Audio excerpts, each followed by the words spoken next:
Greetings wizards and witches and Harry Potter fans. Today we're going to show you how to make these awesome Harry Potter wands. Now I've challenged, or not I've challenged, Amy Lacurto from Living Lacurto and myself. We've challenged each other to come up with some Harry Potter crafts and foodies. And if you look up here, there, you will see Amy's fantastic butterbeer cupcakes. Take a look, they look amazing. So that's our challenge to each other. So if you're having a Harry Potter party, check out these amazing wands with these extra nature features and Amy's butterbeer cupcakes. Now what you will need to make your Harry Potter wands is a chopstick. Something from nature. In our case we have a tiny little pine cone, or like I said, here's a stone, here's an acorn, a hot glue gun. Now this is really important. Normally I do crafts that you can also do without things like a hot glue gun, just normal ordinary glue, but in this case you do need a hot glue gun, and if you don't have one you might have to experiment and see if you could replace it with, I don't know, wrapping string or something similar, but I think a hot glue gun works really well. And then different coloured paints. So I've got some acrylic paints here that we're going to use later, different ones. But to begin with, you only need these things. Actually, I say that, but I also have some amazing gold, and I'm going to begin by painting my pine cone gold. Now on these ones, I have to admit, I actually painted the acorn blue afterwards, so you don't have to paint it first.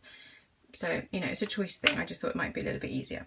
So I'm already heating up my hot glue gun because I want this to be really hot and runny. You will need at least one hot glue gun craft stick, so do be warned that it does take a lot of hot glue gun craft stick material, whatever you want to call it.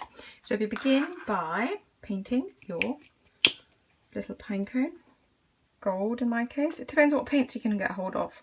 If you can't find the paints that I have, fair enough, because we've all got different things in the house, but I quite like gold. But if you could also you could leave it plain, like a natural looking wand. I mean, the stone here isn't painted, or you could have it black, for dark powers. So yeah, so you finish painting this. I'm going to put it to the side and let it dry. And then once it's dry, ta-da-da, here's one I did earlier. You get your chopstick, take one of them only, and you position it. You might have to cut off a little bit at the end, I don't know, it depends on what you've got. But firstly, so this is how you get started. You just start by taking a hot glue gun and wrapping it around. This is not an exact science, it really is just making it up as you go along. So I'm going to put quite a lot on here. This is sort of creating the handle shape. Like so. So okay, so you can start seeing I'm going to make it a bit thicker here now. I love how it looks when it's clear, but it will dry, and it will dry looking matte, but it doesn't matter because you're going to paint it anyway. So here we go. And then you basically hold it on like so. Now you have to hold it a little bit and wait for the hot glue to set just a little bit, or you hold it upright like that. It does take a while and it is a bit boring. In the meantime, I'm going to put another glue stick in because the one I had in there was already used a little bit.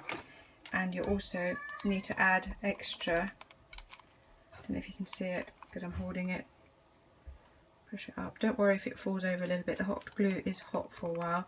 You do want to add extra all around the base because that will really secure it. And the good thing about the acorn and well, not the acorn so much, but the pine cone and the stone, mine were textured, so that means that the hot glue gun could really kind of get stuck in and get a grip, if that makes sense.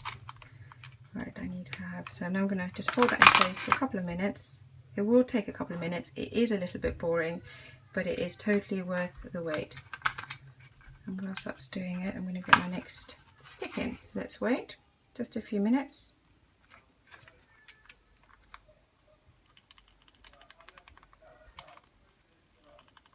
Like so. Literally hold it. It is boring, like I say, you have to wait. And with this one, because the stone's really heavy, but it gives the wand a nice feel, I had to wait quite a long time. You might want to rotate it a little bit whilst you're doing it, because if you're holding it in one direction, you'll find your hot glue will start dripping in one way. But that again doesn't matter, because it kind of all adds to the sort of natural textury charm of your wand. You want them to look special and different, don't you? So let's wait. Okay, so you can see it's starting to you know, get a bit non-clear, what's called opaque. So you know it's a little bit set. I mean, mine's still a bit soft, I can feel it. So you can either wait for it to dry a little bit more or proceed with caution. If you're like me, you're a little bit impatient. Now what you need to do is you need to choose what kind of pattern you want on your wand. Do you want to have like sort of ripples going all the way down? Or do you just want a little bit of patterns? You know, totally your choice, and you just add the details that you like. I'm going to go for one a little bit like this. I quite like the little rings. If you're doing the wiggly one, all you have to do is go round and round and round with the glue. But I'm going to keep it a little bit simpler, and I'm going to do a few lines down here, like so, just to give it the wand a bit of texture. Don't mind about the sort of hot glue gun threads that you get. You can kind of remove those later. So I'm just going to do some little lines like so, and those little threads that will stick out we'll just get off later. And now I'm going to add, let's make sure my hot glue gun is all ready. I'm going to add, you see that? Yeah.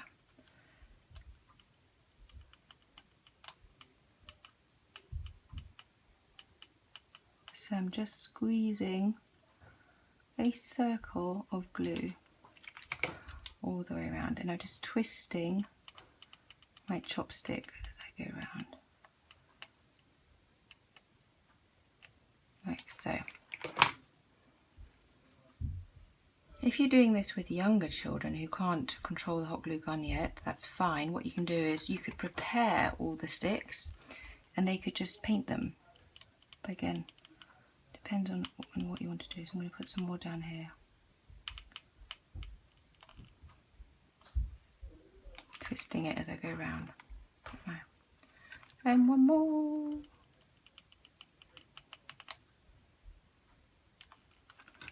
So it doesn't matter too much if you need to have a little break.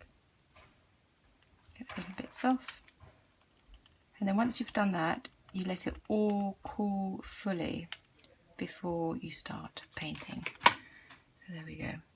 So I'm going to let that cool now, and actually have a little container here which is really good. You can just rest it and let it dry. But actually I'm going to just check that all my surfaces, I'm just going to balance it and let it dry like that. So it's dry now and it's ready to start painting. So I've got two different colours here. It's a black and like a browny ochre thing. I didn't have the colour that I wanted, so I'm just going to mix it. I'm going to try and achieve this look over here. So I don't want it to be totally black. So to be honest, I'm just going to mix it up a little bit, but not loads, because I do quite like it if it's sort of textured. So you've got a bit of the brown and the black showing at the same time. I think that gives it a sort of a real sort of earthy colour. This is getting a bit too black, so I just go over a bit more brown. And like you can see, it's a genuine, you know, just make it up as you go along. So you go all the way down. In fact, this is where it's good to have your acorn, because you can, or your pine cone, because you can hold on to it. What I didn't do actually is I should have gone around and picked off any sort of hot glue gun, you know, threads you sometimes get. But I can still pick those off once the paints have dried. Now the paints I'm using are acrylics, and that they give them a nice finish. It gives it a nice finish. If you haven't got acrylics, do use ordinary paints, but I think you then have to add a varnish too. So get it all the way around. Like you can see, I'm doing it quite thick. I don't know if you can see it. It's quite thick. I'm trying to get the camera to focus. Let's see. Doesn't like it. Yeah, hold it a bit lower down. So the paint's quite thick, because then you get a little bit of an additional texture to the you know, the hot glue. So don't worry if you've got bits sticking out, because acrylics will dry, and they're a bit, you know, acrylics is a plastic, so it fits in just right with the sort of nature of the hot glue gun. Right, and now I'm going to just get a few more brown bits. I don't know if I've got enough brown out. I'm just going to put a few brown lines on, because I quite like that as an effect. Right, there we go. So You can see some nice little brown bits sticking out, and I quite like that, as I say, as an extra effect. Again, I'm going to use my trusted plastic thing. I'm going to use it at one end to hold the pine cone, and at the other just a little line, and then afterwards you might have to add a tiny bit of paint where this is resting, and then let it dry and come back again. So now it's time to add little golden details. I'm just going to check if I've got any hot glue gun, you know, threads that you sometimes get, and take those off. So I've got a little bit of gold paint here. Again, if you don't have gold paint, you know, it's not the end of the world. You just have to see what you've got at home and experiment. For example, you might have some glitter glue at home, and maybe that could look really nice.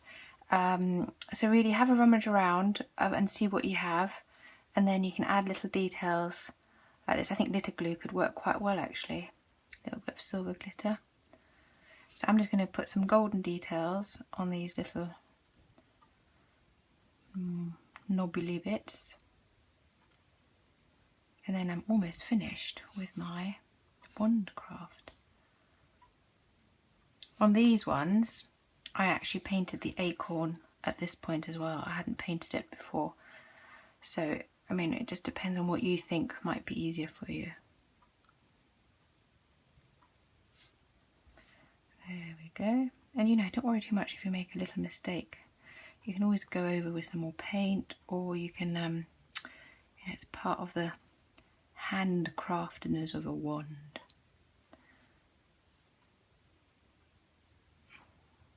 Here we go. So now I've got the little details. I might have a, let's have a think. Should I add something here? To be honest, I think I'm happy the way it is. Now, so these are our 3 little ones. Remember, Amy Lecurto from Living Lecurto has some butter beer cupcakes over here. Go and have a look. They look amazing and delicious. And I think the combination of these 3 wands and the butter beer cupcakes would look amazing at any party. Don't forget to subscribe, and see you here at Red Ted Art again soon. Bye!